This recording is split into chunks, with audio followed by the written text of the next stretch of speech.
Shalom saudara sekalian yang dikasihi Tuhan, selamat pagi. Mengucap syukur untuk segala kebaikan Tuhan di dalam kehidupan kita. Ia selalu ada bersama dengan kita, menopang kita, menolong kita untuk melalui hari-hari kita. Kini mari kita datang kepada Tuhan di pagi ini untuk kita bersama-sama belajar akan kebenaran firman-Nya. Mari sebelumnya kita siapkan hati kita berdoa. Tuhan, terima kasih untuk segala berkat-Mu di dalam kehidupan kami. Engkau selalu ada bersama dengan kami, menopang kami, menolong kami. Dan kami sungguh bersyukur untuk setiap karya-Mu dalam hidup kami ya Tuhan. Pagi ini kami hendak membaca merenungkan firman-Mu. Biarlah firman yang kami baca dan renungkan ini boleh berbicara dan menolong kami, mengajar kami di dalam kebenaran firman-Mu. Tuhan tolong kami berdoa di dalam nama Tuhan Yesus. Amin. Saudara sekalian yang dikasihi Tuhan, pada pagi ini saya ingin mengajak kita sekalian untuk memperhatikan satu bagian firman Tuhan yang terambil dari kitab 2 Samuel pasal yang ke-12 ayat yang ke-10. Demikian firman Tuhan. Oleh sebab itu pedang tidak akan menyingkir dari keturunanmu sampai selamanya, karena engkau telah menghina aku dengan mengambil istri Uria orang Het itu dan menjadikannya istrimu. Sampai di sini kita membaca firman Tuhan. Saudara, Tuhan menginginkan kita untuk bertobat, mengakui dosa-dosa kita dan meninggalkannya. Tetapi saudara, kita juga diingatkan bagaimana ada konsekuensi dosa yang diizinkan Tuhan tetap ada, bukan dengan maksud untuk menghancurkan kita atau membinasakan kita. Tetapi konsekuensi dosa yang kita lakukan itu diizinkan Tuhan untuk tetap ada. Untuk apa saudara? Untuk menjadi sebuah pengingat akan dosa kita. Dan kita diingatkan bagaimana yang namanya dosa itu begitu mengerikan dan begitu merusak di dalam kehidupan manusia.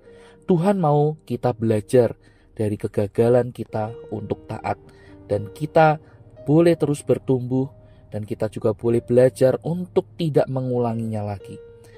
Nah, saudara, dalam bagian firman Tuhan yang kita baca, kita melihat bagaimana Tuhan mengampuni dosa-dosa Daud yang amat berat itu.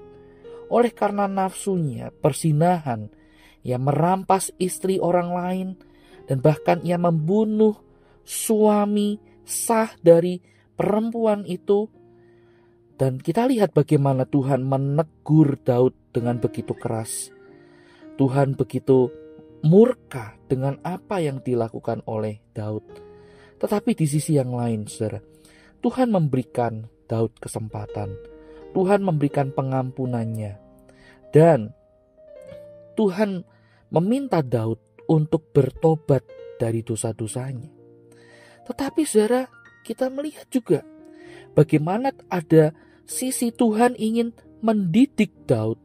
Tuhan ingin memproses Daud untuk menjadi pribadi yang lebih baik. Yaitu dengan saudara, Tuhan itu tidak menyingkirkan kepedihan yang harus ia tanggung sebagai akibat dari dosa yang telah Daud lakukan. Saudara, anak yang dilahirkan dari persinahan Daud meninggal, saudara. Dan kita lihat bagaimana anak Daud, Absalom, membunuh Amnon.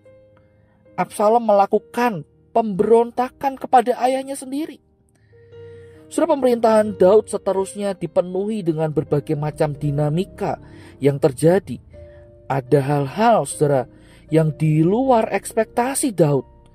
Tetapi saudara, meskipun demikian, ketika Daud harus menanggung konsekuensi dosa, sekali lagi, itu bukan dimaksudkan untuk membuat Daud ada di dalam kesusahan atau ingin membinasakan Daud, tidak. Tetapi Tuhan sedang memproses Daud. Tuhan sedang mengingatkan Daud betapa mengerikannya dosa itu dan konsekuensi dosa itu ada. Nah, saudara, tidak benar kita mengira Tuhan menyingkirkan setiap konsekuensi dosa begitu kita bertobat.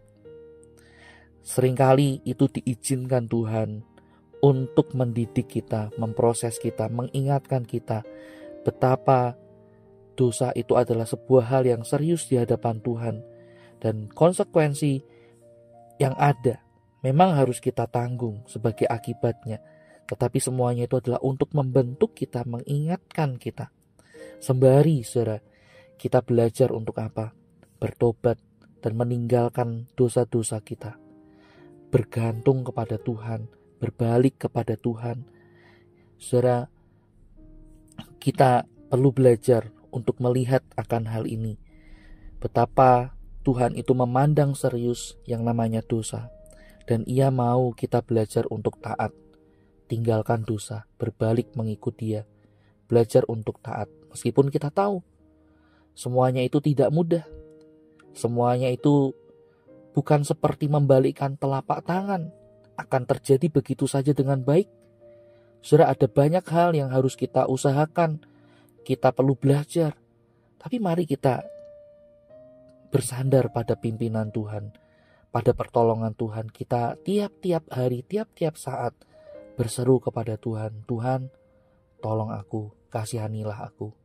Mampukan aku untuk hidup benar, hidup taat di hadapan-Mu. Meskipun itu tidak mudah, tapi kuasa Tuhan sanggup untuk mengubah. Kuasa Tuhan sanggup untuk menolong kita, memampukan kita melangkah bersama dengan Allah. Kiranya Tuhan menolong kita, Tuhan membimbing kita, dan Tuhan terus menjadikan kita pribadi yang lebih baik dari waktu ke waktu. Mari kita berdoa. Tuhan, kami bersyukur untuk firman-Mu pagi ini yang kami boleh baca dan mengingatkan kami bagaimana Engkau memandang serius akan dosa.